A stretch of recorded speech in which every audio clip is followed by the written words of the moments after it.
I'm not trying to blame my dog, but the room I'm recording in right now smells like farts. Hi, everybody. Welcome to Better Late Than Never.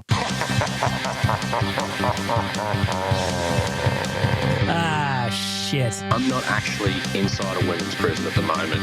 The horniest just went up to like 11. Good afternoon. At least say a big f*** you to Nick. Tyler Yaremchuk must go to Cinco de Mayo. Ty, why won't you kiss me? Better late than never with bagged milk. Better late than never with bagged milk. It's better late than never. Better late than never. Better late than never. Fight me if you don't agree. Long live Arby's. Welcome to the show. Episode 180 of Better Late Than Never. Are you excited about it? Of course you are. Thank you. Thank you. No need for applause. I'm just here doing my thing in a fart-smelling room. I've got plenty to talk about, including a big Oilers win last night over the Philadelphia Flyers. We are going to talk about all of that. We're going to talk about the losses as well.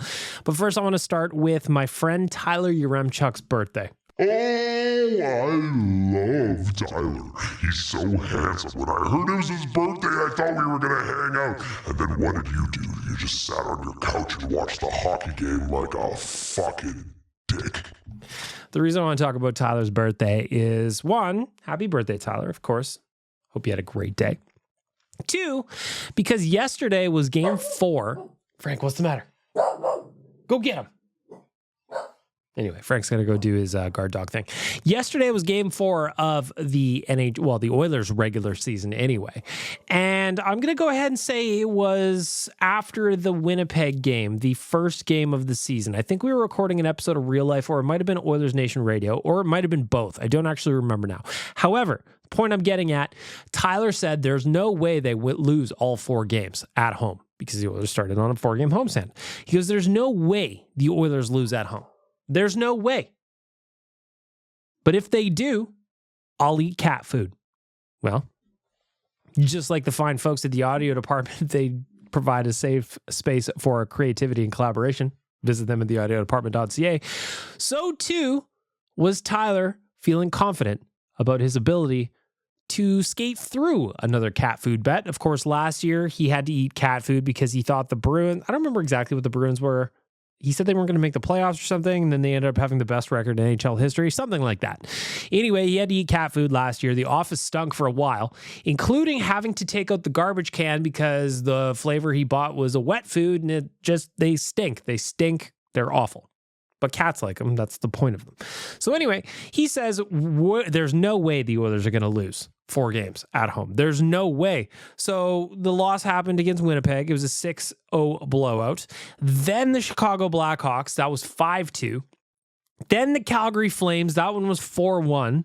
So they lost their first 3 against beatable teams, in my opinion.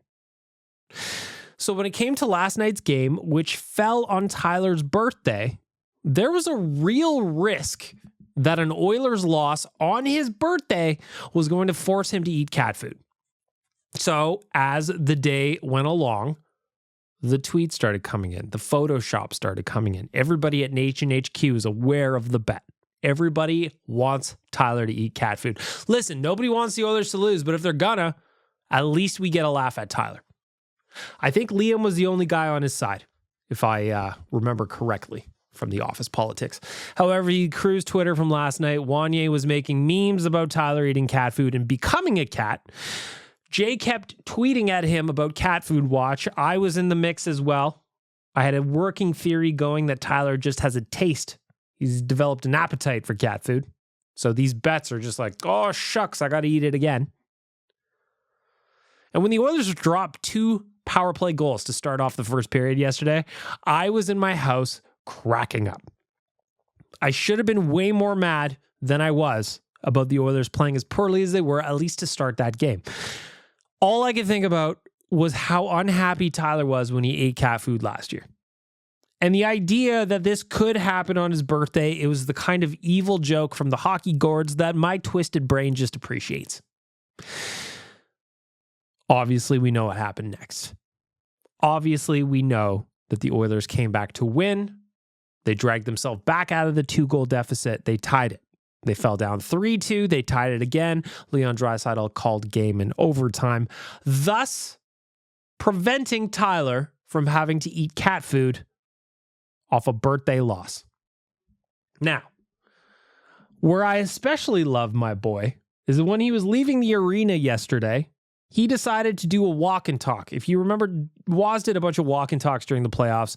He would just kind of film himself. He'd be talking about whatever. Yesterday, Tyler did a walk and talk about the cat food incident and how everybody was against him. And I pulled the minute of audio because I thought it's hilarious. And I just want to play it for you. If you have not heard this, this is Tyler immediately following last night's Oilers win. I have a message. I have a message for Jay Downton. I have a message for Wanye Gretz. I have a message for every Nation citizen and every member of Oilers Nation who was hoping they would lose tonight so I would eat cat food. It's already starting off so good. You could just tell he had a beer or two. It's his birthday, of course. Why wouldn't he? He had a beer or two at the game. He was having fun. And thus he decided to record this as he was walking his way back to his vehicle where his ride would take him home. And even just starting off, it was funny. But please, let's continue. Tyler, back to you. And here's my message. I hope that on June 24th, 2025, when the Edmonton Oilers win the Stanley Cup, I hope you feel shame. I hope you know deep down that at some point you wanted this hockey team to lose.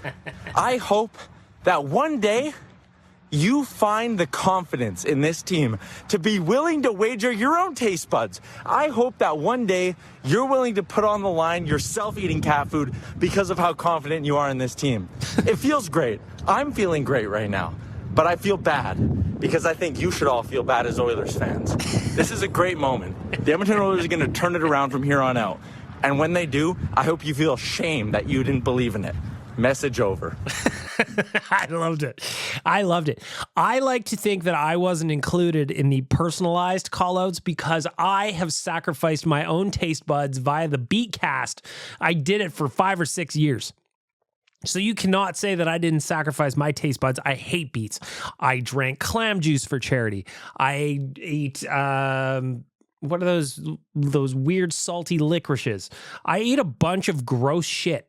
All in the name of charity after Oilers losses. So I feel like that's why Tyler didn't call me out. But I do appreciate that he called Jane Wanye out in that video, as well as the rest of the Nation citizens forever doubting the boys. Listen, it's not that any of us doubted the boys. It's just that watching Tyler suffer and eat cat food is great. If anybody suffered here, though, honestly, it's probably the viewers of Oilers Nation every day. They just missed out on another opportunity to watch Tyler do something he really, in my opinion, is starting to enjoy, which is eating a food made for cats. Anyway, I just wanted to say happy birthday to Tyler. I wanted to play the audio because I frankly thought it was fucking hilarious. I actually missed it last night. I was doing my thing for the website. I was writing the article for this morning and blah, blah, blah. So when that ended, I just kind of, wrapped it up, went to bed. This morning, that's what I woke up to. And boy, was that a great way to wake up. I'm not going to lie. Tyler being sassy is very, very funny. And to take you behind the scenes at Nation HQ, everybody wants the Oilers to win. But if they're going to lose, that's the time to do it. Isn't it? Isn't it? If you want to ask Tyler about the cat food bet, I recommend that tomorrow, that is Thursday, October 17th, you come down to Greta. You come down to Greta downtown here in Edmonton. You go to nationgear.ca, you buy your tickets because we're raising money for free play for kids. This is a charity raising watch party. We're going to be down at Greta downtown raising some money for free play for kids. We've got a bunch of stuff to give away. We're going to watch a game together. We're going to hang out together. And by all means, I encourage you to go up to Tyler and ask him about the cat food bet. Because, like I said, I just think he kind of likes it. My suggestion was that if they lost last night, the 4 straight losses, my idea was that I make him a cat food flight so that he could sample a few different varieties. Maybe there's something he likes better than others. We could get an accurate review, but I guess, unfortunately, it's just not bound to happen. Well, it's not going to happen this time. Let's be honest. It doesn't take a whole lot of twisting that kid's arm to have a cat food bet. I like Tyler a lot. I think he's incredibly talented. He's a handsome young man. He's a fine broadcaster. But lest anyone believe he doesn't actually want to eat cat food. Of course he does. I think that Tyler loves cat food. I'm just going to go ahead and say it. I've been on his show. He's been on my show. I've been to Edmonton. And by all accounts, never have I seen Tyler enjoy a meal or get a reaction out of himself quite like when he eats cat food. I personally think he kind of likes it. I'm with you guys. So tomorrow, that is Thursday, October 17th, Nashville versus Edmonton. Boys on the road for their first road trip of the season. We're getting together at Greta downtown to raise some money for charity. Nationgear.ca, go buy your tickets. We are going to have a blast. In the meantime, you might want to head over to Odd Company because the brand new Nation beer has launched. Oh, Nation beer. I love me a spicy beer. Something nice. Maybe a lager. Something crushable, yeah? Well, I'm glad you asked, Satan. The new Nation beer is a Mexican lager. It is the Oilersnation Everyday Beer. Nation beer is back. It is available through our friends at Odd Company.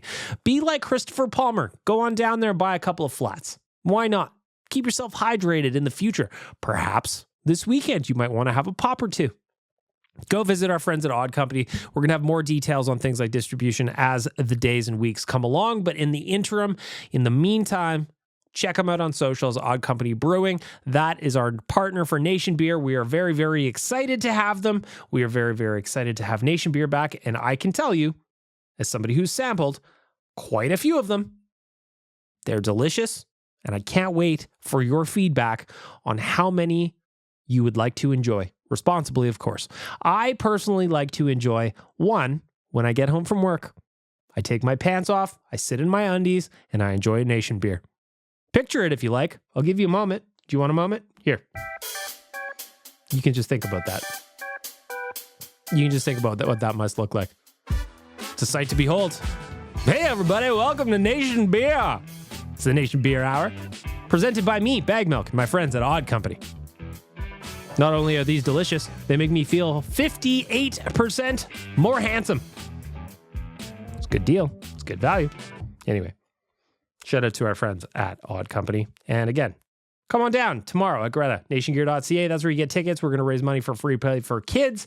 We are going to have a blast. But in the meantime, let's get to the news.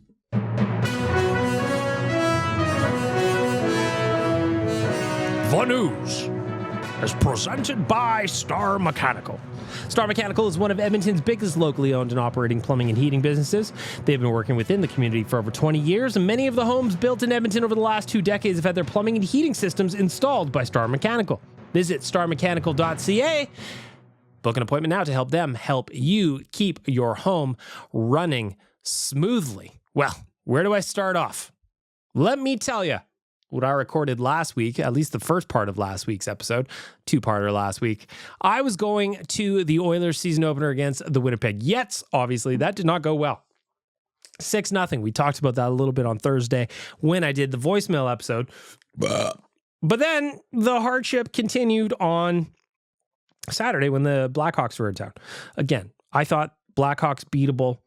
Listen, Connor Bedard, he's going to be a very, very good player. Already is.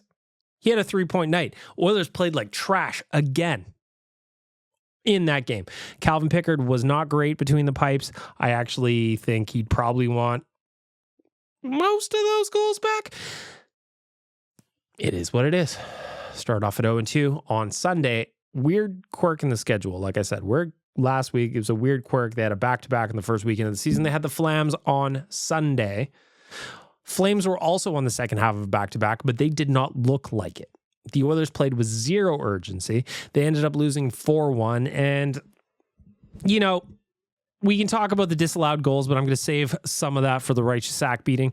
There were 2 disallowed goals in that game. One of them was so bad on the Corey Perry goaltender interference. Again, I'm going to get to this in the RSB a little bit later. 2 disallowed goals. That seemed to really deflate the Oilers' just their general energy levels on the ice. It really took the wind out of their sails is what I'm trying to say. Ended up losing that game 4-1. Just incredibly disappointing to start the season at 0-3. And then yesterday, like I said, started off with a first NHL goal for Matvei Michkov. That is just an Oilers default. They also allowed a first NHL goal on Sunday against the Flames. Michkov scored a second goal shortly thereafter. It was 2 back-to-back power play goals, like bang, bang. And all of a sudden, I'm sitting there on my couch trying to enjoy a nation beer, and I've got the gun loaded again. All I could think about is, listen. They went 1-2 in their first 3 games last year. We're already starting worse off at 0-3. There's no way we're going to lose 4 in a row, right? Thankfully, the Oilers showed some resilience. They got a big pair of goals from the third line. Adam Henrique opened the scoring. Well, technically Evan Bouchard opened the scoring, but of course it didn't count because goaltender interference. Matvei Michkov, meanwhile, that first goal, his first NHL goal, he pushed Stuart Skinner's pad in, like forcibly pushed it. Knobloch tries to challenge. That one doesn't get waved off. But of course, an Oilers goal gets waved off when Zach Hyman is just kind of standing around. Apparently, goalies don't have to battle for anything anymore. Again, we'll get to this in the RSP. I'm getting sidetracked. So then finally, very, very handsome Adam Henrique gets the Oilers on the board. It is then a 2-1 game. Connor Brown comes in. He gets the second goal. All of a sudden, that third line, now the revamped third line with Jeff Skinner down there, is humming. They get the boys back in it. They get the boys going. Penalty trouble kind of derails things, or at least tries to. The Oilers took 7 penalties against the Flyers. Now, did they deserve all of them? No, they did not. Are they still incredibly undisciplined and playing with fire? Yeah, they won the game last night, but let's not make a habit of sitting nearly a full period in the penalty box, shall we, gentlemen? Shall we? Is that a deal? I feel like it's a good deal. So anyway, depth scoring got the Oilers back into the game. Henrique, his first of the year. Connor Brown, his first of the year. And that led to just a great, great quote from Adam Henrique about Connor Brown. If you remember, and of course you do, it took till game 64 of the NHL season last year for Connor Brown to get his first goal with the Oilers. This year is only his 4th game. He crushed it in there too. He was fired up, crowd was excited, and why wouldn't you be? Connor Brown has been playing some great hockey, arguably since that first goal went in game 64 of last year. The good thing is, those two, specifically Henrique and Brown, are starting to develop a little bit of chemistry. And after the game, I quote, I'm going to use this button over here to pretend that I'm reading as Adam Henrique. I quote, "Brownie just needed some Rico in his life.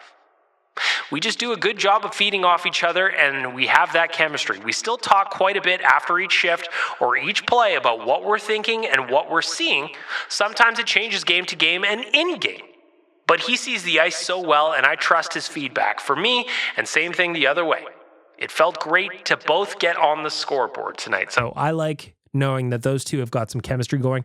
Jeff Skinner has just he's looked really, really good, especially over the last 2 games specifically. I thought his first 3 were a little bit quiet. In fact, I even said on Real Life, I'm like, I hope he gets some goals here soon, or else him just kind of not being like a gritty player, he could have a tough time in the city. The good news is he got his first goal of the season against the Flames. Again, I thought that, we're just going to roll through Calgary. I really did. When Skinner scored a minute 16 in, I just thought they were going to stomp him. Didn't happen. Didn't happen. Either way, Jeff Skinner looks good on that third line. And considering he makes $3 million as opposed to the $9 million he made last year, having him on the third line isn't that big of a deal anymore. And those 3, if they can contribute with some secondary offense, I think that the Oilers are going to be in good shape. Jeff Skinner picked up his first assist of the season, or I guess second assist of the season, last night as well. So he's got 3 points now. All of a sudden, a little bit of depth scoring leading the way to start. You love to see it. However, the Oilers' power play issues, or penalty issues, I should say, it left the boys wiped and tired. So that's when Bobby Brink scored right at the end of the second period to restore Philly's lead going into the third. Were you nervous? I was a little nervous. What I didn't expect, however, was that it was going to be Mighty Mouse, Troy Stetcher, that got the thing back on the rails. Think back to Calgary. Can you think back to Calgary? Here, do I got a button for it? Here, think. Yes. Think back to the Calgary game. Michael Backlund slashed Stu in the back of the leg. Nothing happened. Whether you think it was a penalty or not, that is irrelevant. My point here is that nobody even went over to have a conversation with Backlund. I'm not even talking about a stinky glove or maybe some bad breath in the face. Nothing. So last night, now Stu was a little bit trying to run a pick behind the net, and Sean Couturier kind of bulldozed him. Listen, contact was made. Stu was trying to stand in the way, as he should, and Couturier ran through him. But instead of having that play just go down the ice and nobody did anything, 5'10", and that's being generous. That's what the NHL site lists him at. 5'10", Troy Stetcher immediately goes over to Sean Couturier, drops the mitts, and fights a man 3 times his size. That seemed to really get the mojo going. The building came alive. You'll never be able to convince me that people don't like watching fights. Rogers Place was vibrant after the Stetcher fight. The very next shift, Corey Perry off the draw fought Joel Farabee. Rogers Place, another step up. From there, the play really turned in the Oilers' favor. Evan Bouchard eventually tied the game at the 16-18 mark. Leon Draisaitl ended up winning the game on a pass from Connor McDavid in overtime to close out the first win of the season.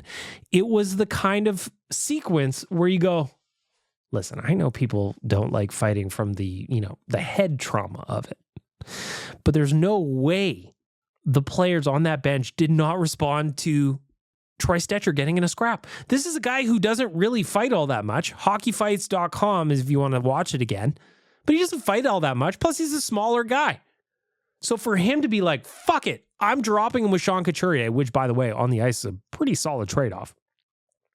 For him to drop the mix and just go at a guy that did not, that they're different weight classes. There's a lot of dog in that fight is I guess what I'm getting at. And then Corey Perry got at it. And all of a sudden, the urgency level really cranked up for the Oilers. I'm not saying they should fight every game, but if they're playing half-ass, kind of like they did through the first 3 and change, maybe a fight should be on deck.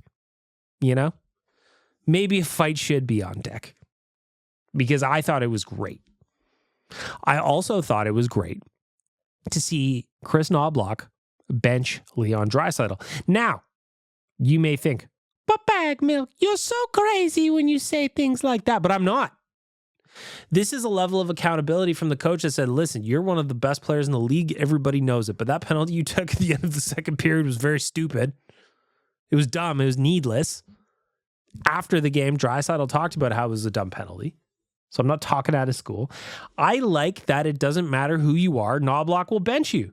And I think that the team they have enough respect between each other that works. There aren't many coaches that the Oilers have had in recent memory that would have benched Leon Draisaitl in Game 4. It wasn't a long benching. Some of you may not even notice he missed some shifts, but he did. And I like it. I liked it. I liked it more than seeing Connor and Leon back together in Game 4. Listen, when you got the nuclear deterrent, sometimes you just want to push the button, man. Sometimes you just want to be like, fatality. You guys are dead now because Connor and Leon are together and you're going to have a hard time stopping it. But guess what? Last night, they weren't the stars. It was the third line that was the stars. I personally think the Oilers are better when they are separated and driving their own lines. But last night, they played together. And last night, Nobby thought that Leon had to have a seat. I liked it. I liked it. I like accountability. I don't think it's a bad thing. I really, really don't. So anybody that was being like, oh, you can't bench Dry, of course you can. Of course you can. Because you know what? He went out. He got an assist. A primary assist. A secondary assist. It was just a beautiful passing play on the tying goal by Evan Bouchard. He went out and scored the winner in overtime. Message received? I don't know, but it seemed to work at least from my side of the TV screen. Right? Of course. Wrapping up the news, a couple milestones from the past week. My boy Ryan Nugent-Hopkins, he went out and got his 700th point. Sits him in 7th place all time with the Edmonton Oilers. He is also closing in on the top 2 for games played. Ryan Smith is up next in second place. Kevin Lowe is still in first place. But if provided that Nuge can stay healthy by the end of next season, he will be first place in franchise history for games played. Speaking of games played, Brett Kulak played in his 500th game this year, which was surprising. We talked about this on Oilersnation Radio yesterday. He's just been around so long that I thought that he would have more games than that. But then when Tyler walked through his actual seasons, you saw that, he just kind of became like an everyday player not that long ago. He was kind of like a 20-game guy, a 20-game guy, a 20-game guy, and then he made the jump. So shout out to both Nuge and to Brett Kulak for their milestones. By no means are those easy. I think they're really cool. And I'm pretty sure for Brett Kulak, that means, do you get that NHL pension at 500 games? Pretty sure it is, but I could be making things up. If you know the actual answer to that, please correct me. I would love to know. But I just want to say congratulations to those two, and that's where we're going to wrap up the news. Star Mechanical, their team of tradespeople, are highly skilled and accommodating for all of their customers. Of course, they are open 24/7 for emergency services. Go to starmechanical.ca to schedule an appointment and help them help you keep your home running smoothly.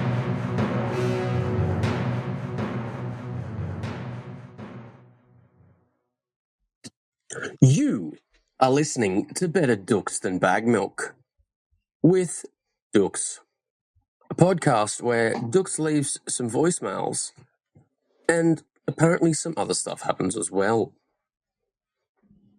You want to see a man, boy? I'll show you a man. Kick me in the jimmy. For my friends at Trilogy Oilfield Rentals, it is time for the righteous sack meeting of horse. Trilogy Oilfield Rentals are an established provider of tools and expertise across multiple oilfield disciplines, specializing in rentals, pipe recovery, abandonments, and completions. Currently, they maintain full-time operating units in Weyburn, Provost, and Kindersley. What kind of tools do they have? I'd love to tell you. Thought you'd never ask. Rental tools, fishing tools, coil tools, drill tools, mills and bits, completion tools, any tools for any job. TrilogyRentals.ca. I teased it off the beginning, but it just drives me nuts to think about it. What the fuck is goalie interference in 2024? What is it? On the first goal of the night last night against the Philadelphia Flyers, Matvei Michkov, who was a hell of a player, I should say, basically uses his stick as a wedge to shovel Stuart Skinner's pads to the point where he can get a puck across the line. Stu is in the crease. He is trying to cover the puck. And when that goal got challenged, it did not get reversed, even though, in my opinion, yes, I'm biased, but in my opinion, there were lesser contact points with goaltenders on goals that were disallowed for the Edmonton Oilers. Not just that, 1 hour essentially before the Oilers game started, in the Vancouver game, Seelovs was in a similar position in the Vancouver net, basically an identical goal, and it got waved off for goaltender interference. So what is the righteous sack beating this week? Is it all about goalie interference? No. It's about the NHL having no standards for themselves. No matter what happens, you will never know whether a goal is good or not. At some points, it just feels like they're guessing. I think about the Corey Perry disallowed goal against Calgary on Sunday. He was standing at the edge of the crease. You're allowed to stand in the crease. He was facing towards the shooter. Dan Vladar skated up to the front of his crease, initiated contact, and the goal went in. He did not make a fuss. He did not make a stink. But for some reason, and credit to Ryan Huska for challenging, for some reason, they felt that goal was goalie interference. Was it the Corey Perry tax? In my opinion, it was. Just like last night, the Zach Hyman tax came through. He was flying by the outside of the crease. I would bet there was maybe a half inch of his left skate in the crease as he was driving through. No impact on where the goalie was standing. And yet the incidental contact therein caused that goal to get waved off. Do goalies just not have to battle anymore in the crease? Is that where we're at in 2024? Is the whole point of this rule to give goalies carte blanche to yard sale and just flop around and just dive and look like giant babies in the effort of getting goals canceled? For a league that is constantly gagging for offense, we've talked about smaller goalie pads, we've talked about bigger nets, we've talked about every variation of idea you can possibly think of. All the NHL does is wave goals off. The reviews, they take forever. You heard probably Rick talk about it on Oilersnation radio the other day. In the NFL, you got a time period under the tent where you're looking at a review and then the screen shuts off. If you don't make a decision, you better make one. But then you get a goal where they go, oh, this is going to stretch over 8, 5, 6, 7, 8, 9 minutes, this review. They go frame by frame by frame by frame over and over again on a tiny iPad. Frankly, the iPad they use is smaller than the one that's sitting in front of me to play sound effects. And that is how they determine offense in the NHL. And there is no consistency with these rulings. No consistency. It was not just the Corey Perry one on Sunday that drove people nuts. In the Rangers game, there was nearly an identical play where a player was in the crease, goalie initiated contact, and the goal gets waved off. This league is doing everything they possibly can to reduce offense instead of doing it the other way around. And I don't understand it. And yes, I'm biased. And yes, people are going to whine and complain about this take when Waz clips it and puts it on socials. But the reality is none of us know what's a goal these days. If you see a goal without knowing the result of the review, you are coin flipping a guess. You have no idea whether that's going to fly or whether it's going to get called back. Admit it. Not even the NHL knows. And it doesn't seem like they care either. So am I annoyed that the Oilers probably got their Sunday night game derailed by 2, goals called back? The Arvidsson one, the Derek Ryan goal, that should have been called back. Arvidsson was just sloppy. He was probably 4 feet offside. That gets called back. No problem there. But the Corey Perry one was ridiculous.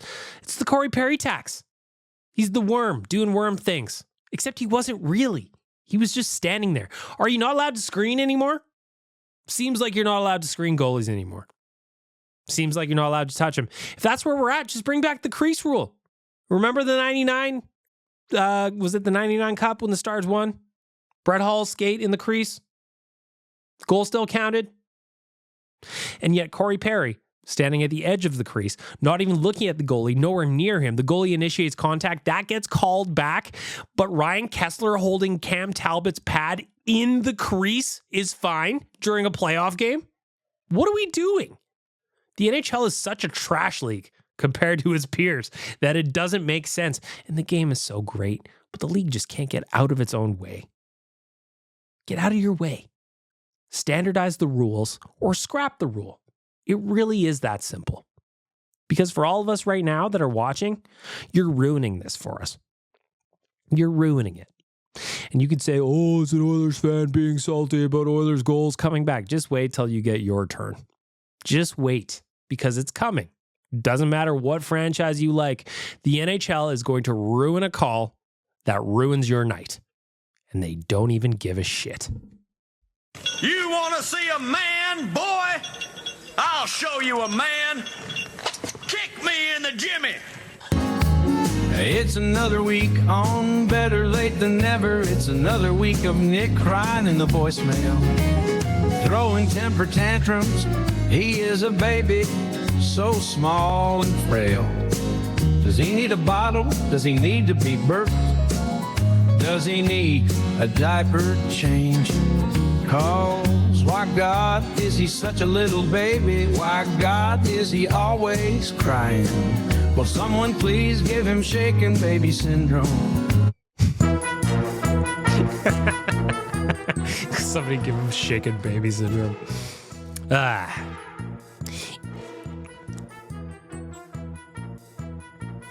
When you go into any Edmonton area location for Oodle Noodle, you can enter your chance to win a spot for 2 on the nation vacation to Denver.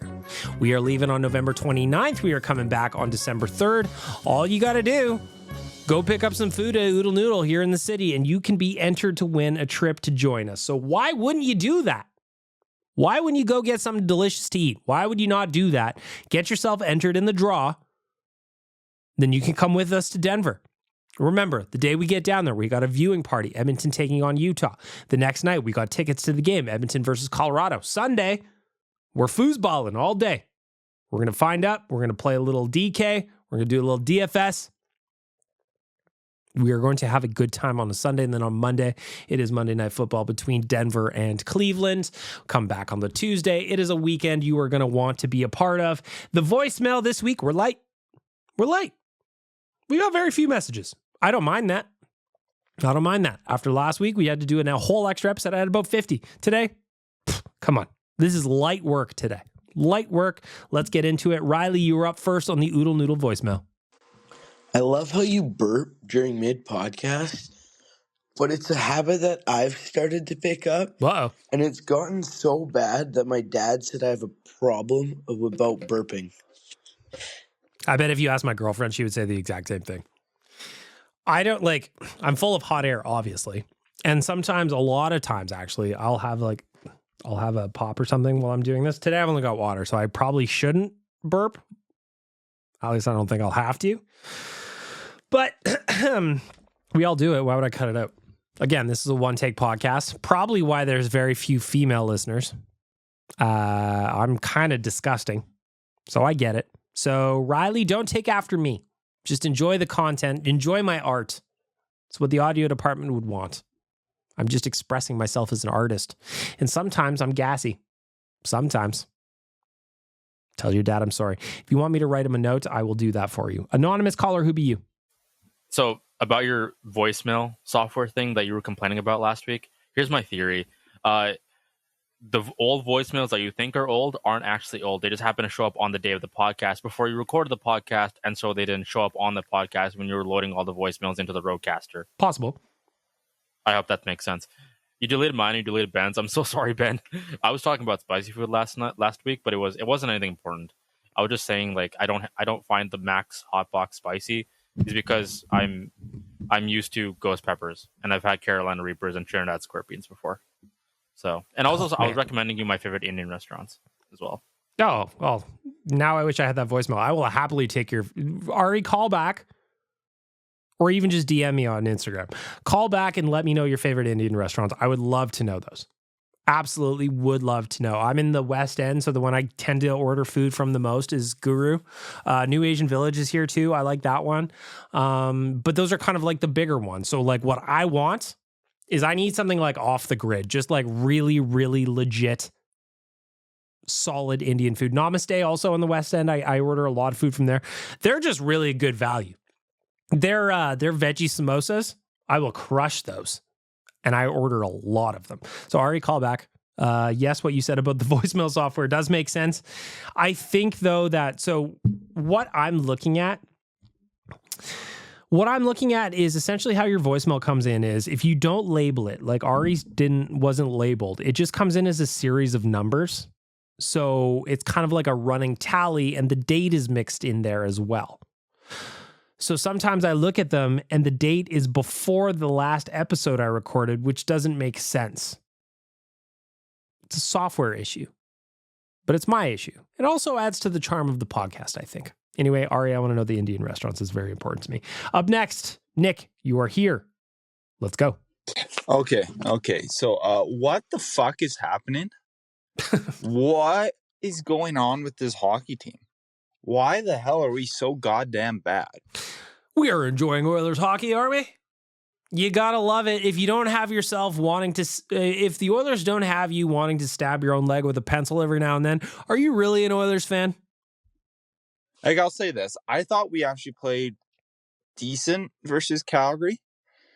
I just think once that stupid goal got disallowed, and then the second disallowed goal, and then Calgary scored, I think that just kind of took the wind out of their sails. Totally. A little bit. But like, Jesus H. Christ. This team looks bad. But like, it's not just that they looked bad, but like what I said on ONR yesterday was they had no urgency. And that was what was bothering me most, is that it looked like like they thought the game was going to be easy. The Oilers are a really good hockey team. They are. They just are. They've got some really talented pieces on the roster. They're good. They're better than what we saw over the first 3 games. And it just looked like, to me, that they thought it was going to be easier. And then last night when they cranked up the urgency, again, after Troy Stetcher, Mighty Mouse fight, Corey Perry fight, you saw how Philly couldn't handle anything the Oilers were throwing at them. They just couldn't. They were getting dominated over the final 20 minutes of that game. Dominated. That's the Oilers I expect to see. It's wild it took this long to get there. That goalie interference goal, and I'm sure you've ranted about it. Mm-hmm. I'm sure there's about 5 other voicemails ranting about it. We'll see. That is such a terrible goddamn call. Yes. Like, I want to credit this guy. Wood Guy on Twitter tweeted out something, and it was the picture of Kessler holding Talbot's pad. That's what I said. And it said, one of these is considered significant presence in the crease, and the other one wasn't. Yeah, the other one was a good goal. Like I tell you what, if that's what goalie interference is, anytime I see someone buzz the tower and the Oilers get subsequently scored on, I'm going to be fucking screaming for goalie interference. 100%. Because that's what it does. You set a precedent. But we know they're not going to follow it because the NHL is as inconsistent gets. Mm-hmm.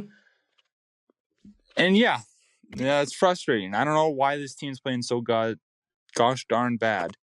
It's really, really freaking annoying. I hate to say it, but I actually agree with Nick here.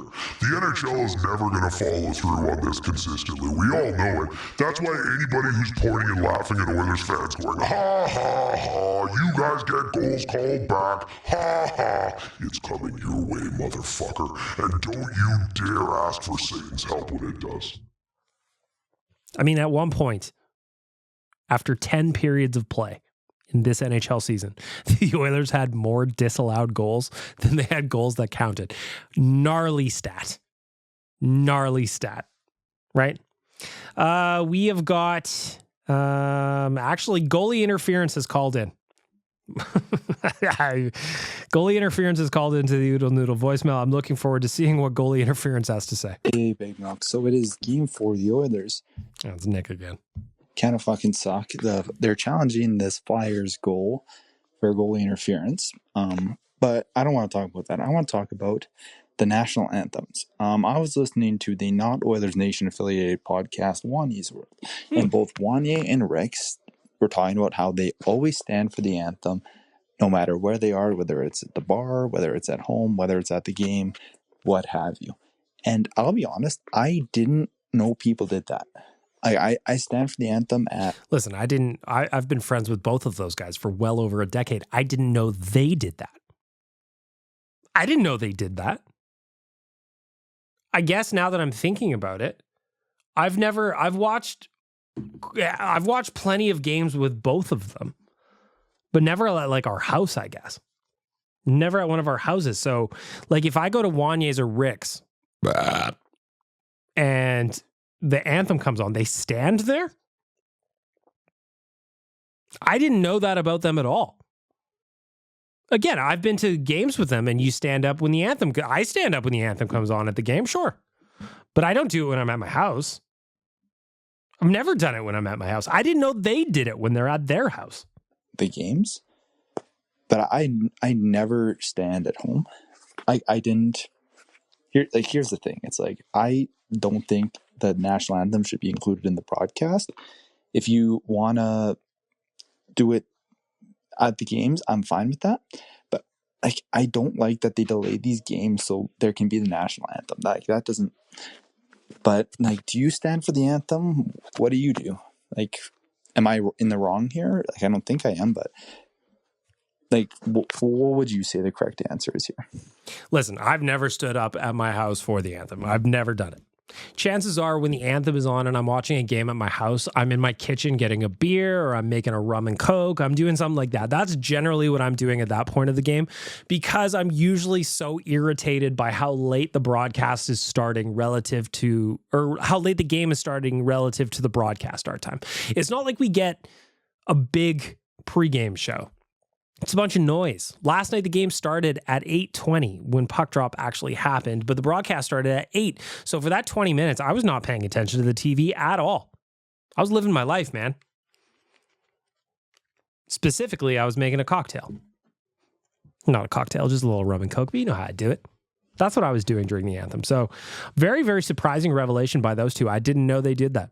I certainly don't. If you do, let me know. If Wanye and Rick are in the majority here and they are standing for anthems in their house and you do that too, I would love to know.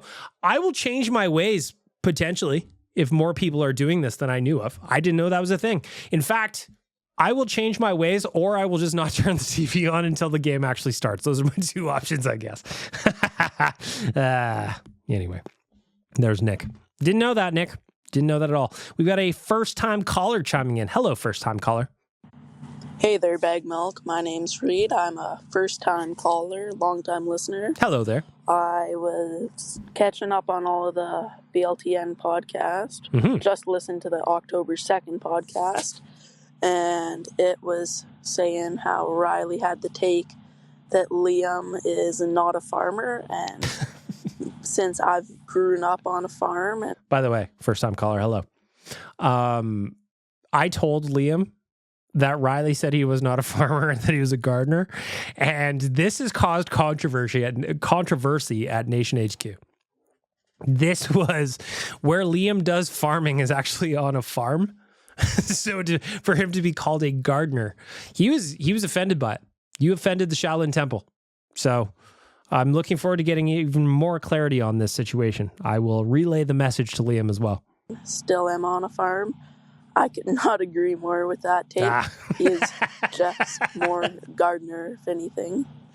And then also, while I've been catching up, I try to listen to all of the Oilersnation podcasts. And it gets a lot of podcasts to listen to. And I just wanted not only your opinion, but all the fellow voicemailers' opinion on which podcast I should cut out. Obviously not BLTN, because it is the best.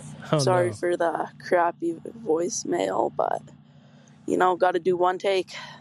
You know what? I thought it was a great one-take voicemail. Now, to answer your question, which podcast do you cut out? Now, see, because I'm on all three of them.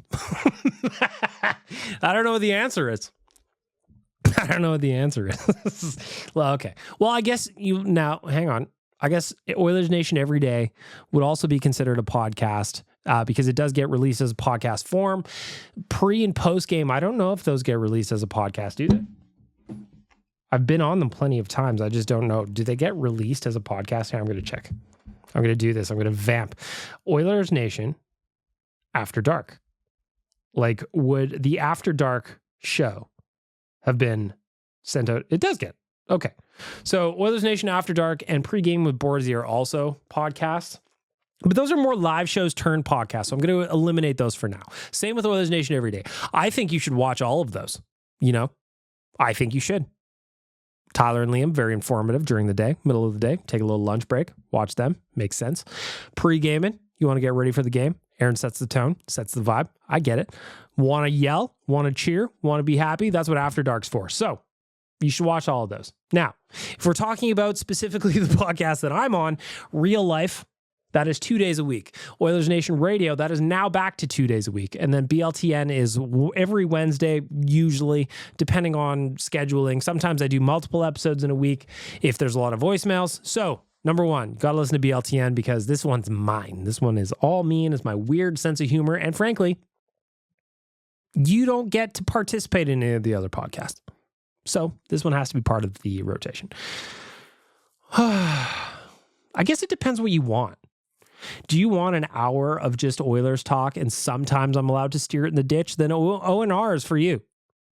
Oilers Nation Radio is for you. If you want just Oilers talk from people who just sit around like you're at a bar or you're in a basement or you're hanging out with your buddies and you're talking to Oilers, that's what that show is. That's what I wanted it to be. And that was kind of my vision when I started it. Real Life is a different animal entirely. If we talk about hockey for 5 minutes on that podcast, it's kind of surprising. It really is. So it depends what you want. The two choices for me are Real Life versus ONR. And they're two very different shows. Do you want the shenanigans? Do you want the random stories, the business stories from Wanye and Jay? Chalmers will still steer things into the ditch all the time. Or do you just want Oilers talk? Very different shows. I'm going to rank them BLTN, ONR, real life. Just because I founded the first two. So I'm going to pick my own babies. I'm going to love my own babies more than my stepchild. If that makes sense. That makes sense? I think so. Anonymous caller, who be you? Checking in on the Oodle Noodle voicemail. So I want to share some positive news to start this voicemail because the Oilers aren't the Oilers right now. They did win last night, though, Ari. I'm curious where you're at in the game. You did leave this voicemail yesterday. Perhaps the game had not ended yet. Perhaps it was an intermission. I suppose we'll find out. So what can I say? The Dodgers are on the NLCS. Mm-hmm. Let's go Dodgers. I'm at Nation HQ. Waz is turned heel. He is cheering for the Mets specifically. I think because Brett Holden is a big Dodgers guy. So I'm pretty sure Waz is just trolling, which I respect. But that's the background at Nation HQ. But that series specifically. Back to you, Ari. I've got I'm just under a 3.5 GPA in my first month and a half of university this semester. Good for you, buddy. I'm happy about that. And I'm getting my ears pierced on Sunday. I'm getting earrings. So I'm pretty excited about that too. Are you going to go with the big hoops? That's what I do. You know, like your grandma wears? That's the ones I would go with.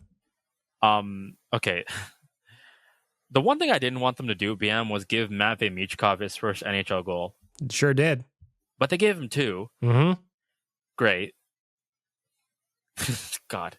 Do you remember the Bouchard play on the first power play in the first period where he fumbled it at the blue line? Yeah.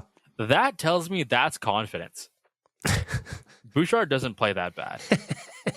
I think it's definitely confidence. Yeah, for sure. No way it's not. Well, I wouldn't confidence or rust is what I would say. Like the boys look rusty, right? They look like they're just getting back into game shape is what it looks like to me. And Bouchard is normally so calm with the puck on his stick that he just looks like he's knocking off rust. There's practicing, there's scrimmages, there's battle drills, and then there's actually playing against NHLers on the other side of the ice that are going at full speed. So maybe I'm just being optimistic, but I think it's probably rust more so than confidence. We'll see. Scored a big goal last night. Maybe that'll change the confidence thing as well. They're first in expected goals for and expected goals against, but they're bottom 5 in actual goals for and goals against. Yeah. It's literally deja vu all over again from last year. The PDO thumb is squeezing us down again. This was before yesterday's game, so I haven't checked the stats today, but this was before yesterday's game. The Oilers were ranked dead last in shooting percentage and second last in 5-on-5 save percentage. Their PDO was through the floor. It's going to normalize at some point. Of course it does. It always will. But to start the season, oh boy. Like the shooting percentage as an example, they were shooting at 3% before yesterday's game. The Oilers shot well over 10% last year. It's gonna come around, but man, that doesn't help in the moment at all. Shout out to the positivity though from Ari. I like that. Congrats on your GPA too, pal. Hey, Big Milk. So it is the first intermission. Oilers are down 2-0. I am pretty freaking salty about this game, man. It's so annoying. Worth noting that Nick labeled this voicemail as Dukes, not Dukes. I was expecting an Australian man, and here's Nick. The big guns need to step the hell up. Leon Draisaitl, you just got paid $14 million a year, and you look like a fucking ghost. I love takes aging badly. They're so fun. But like these officials have been like this first period might be the worst officiated period I've ever fucking seen in a hockey game. Like what even the hell is goaltender interference anymore? I don't know. Is goaltender interference the NHL equivalent of what pass interference is in the NFL? Like, all right, we covered this. Who knows what goaltender interference is? I'm curious to see if we've got another message from Nick here in the last couple coming, because obviously the Oilers did come back from that 2-0 deficit to win the game, including some points from the big dogs on the tying goal and the game winner. So I'm curious to see if we get a little, well, the first one aged badly from young Nicholas. We shall see. Working through the final voicemails here this week for our friends at Oodle Noodle. Go on in, get something to eat. get yourself some entries into the draw to join us in Denver for the Nation vacation. And of course, Bouchard ties it up and Draisaitl ends it in OT. Love to see it right after I just criticized him. Let's not get ahead of ourselves, though. There's a lot of teams that are ahead of them in the standings right now, and they need to string some wins together. But nice, first win of the season, first of many. Nice to get under the belt. I also don't think you were criticizing Evan Bouchard, to be honest, Ari. I think you were just pointing out what you were seeing. I think that wondering if it's a confidence thing, I think it's a rust thing. I think that's fair. You're watching the game. You've watched seasons. You've watched this team be at their best. So now to see them anything less than that is upsetting and it's annoying. So another anonymous call. Is this Nick on the redemption tour? We shall see. Hey, Bag Milk. It's cousin Brendan here again. Yes. Now he's admitting he's my cousin. He's claiming ownership of me. Good for you, Brendan. I'm gonna try to be a one-take wonder with this again, but there's boy. a lot I gotta get off my chest here. Go for it. So I would like to do a righteous sack beating. Oh, hang on. If you want to do that, then I got to give you the button. I'm going to push this. Go ahead. You want to see a man, boy? I'll show you a man. Kick me in the Jimmy. Back to you, sir. I gotta tell you something that's just fantastic. I've been trying to watch the first couple Oilers games. They haven't been great. Except tonight. Tonight was a win. It was nice to get that win in overtime. Amen, brother. But anyway, every time I try to log on to my frickin' Sportsnet Plus, it's giving me an error message. And I've tried everything from deleting the app to reinstalling it to restarting my device on my Fire Stick.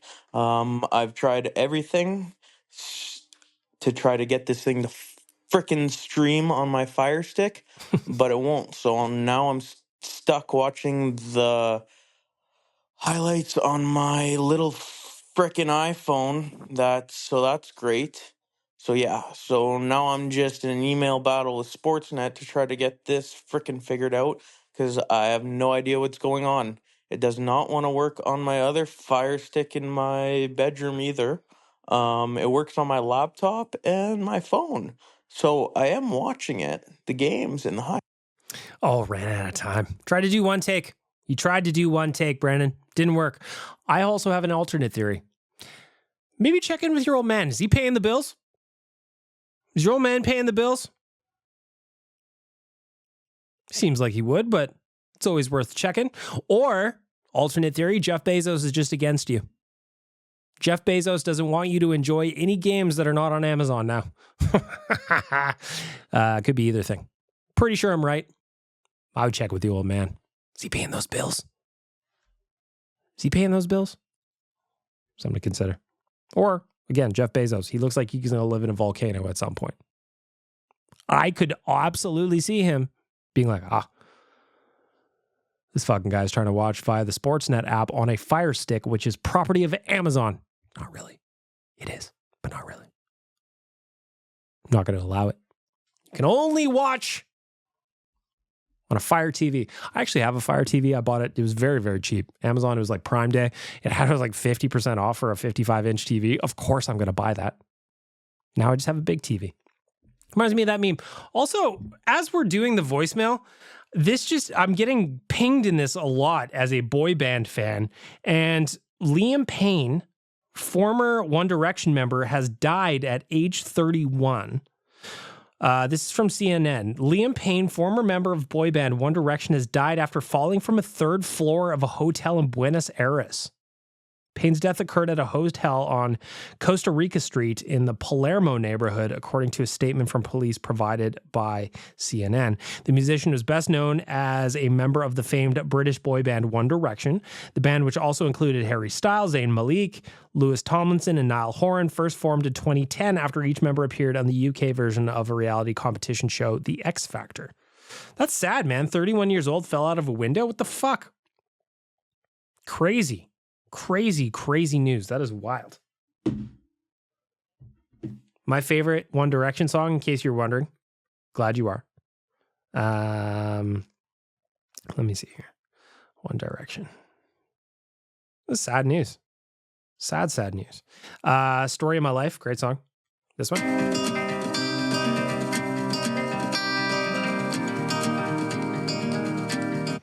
That one's good. Let's see if I can get to the chorus, though. I can't play too much, otherwise I'll get copyright strikes. Come on.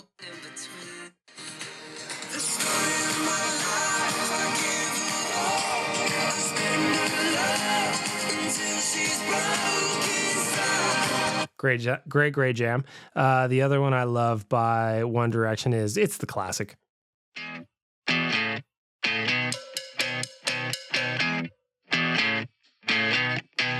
You're insecure. Don't know. I've murdered that one at karaoke a bunch of times. Sad news. Liam Payne, former member of One Direction, passed away at 31 years old. Crazy. Anyway, back to the task at hand. We're going to wrap up the Oodle Noodle voicemail with one from my boy Waz. Young Matthew, what do you have to say? Baked Milk, what's going on? Waz here. Just want to say I'm so surprised that our boy Peyton, we went to the game together last night, and he thought beer... If you do not know, Peyton is, he helped us out on social media during the playoff run. He's going to be interning with us starting in January. He's a talented creator that we get to help out, and I'm sure you'd recognize his face if you see him on our socials. Anyway, back to you, Waz. Beers were legitimately $8. Like, he wasn't joking. I was stunned when I heard that. I'm like, excuse me, what did you just say? $8 for a beer at Rogers Place? $8 for a beer at a hockey game hasn't happened since... When did Rexall close? So 2016-17, that was the first year at Rogers Place, I believe. But even when I left, I was at the last game at Rexall Place, and there's no way I was only paying $8 for a beer. We stole a sign from Rexall Place that is now up on the wall at Nation HQ. Wanye and Zach Lang and Kennedy got a tour of Rexall Place long after it had closed, and there's just a bunch of shit laying down. So we stole a concession price stand, and beers on that poster / board, whatever you want to call it, were $7.50 a piece. And all I can think about is, man, what I wouldn't give for a $7.50 beer at an Oilers game right now. But my boy Peyton, you can't get an $8 beer anywhere. Not if you're buying a pint anyway. It just doesn't exist. Like, yeah, maybe at Rexall Place, the Skyreach Center, that old barn, right? Like, even then I don't know. For those who don't know what we're talking about, I posted a video on the ON channel of our boy Peyton saying, yeah, I thought beers were $8. No. $18 maybe. It's got like 70,000 views. I did not expect that to happen. Anyways, back in Bag Milk, want your thoughts? Yeah, Peyton, you are living, unless you were a time traveler from decades ago, you're not going to find an $8 beer pretty much anywhere, especially when it comes to pro sports. You know, if you're going to a Stingers game, you can get a beer for under $8. That you can do. But if you're going to an NHL rink, I'm trying to think, like, I've been to about 10 arenas so far. Goal is, obviously, I'd like to check them all off the list, but I've been to about 10 and nothing close to $8. Nothing close. And then when you think about it, if you go down to the States, you're going to pay whatever it is, $14, $15, $16 US, add the 30% on the exchange. Now you're really getting fucked. Peyton. I like you, man. You don't make any sense to me. Pop you on in to Oodle Noodle. I say do it today. You can enter for your chance to win a spot for 2 on the Nation vacation to Denver that leaves from November 29th to December 3rd. I'm very, very much looking forward to that trip. I would love for you to join us. Just pop on into Oodle Noodle, grab yourself something delicious to eat, get some entries into the draw. Come on, people.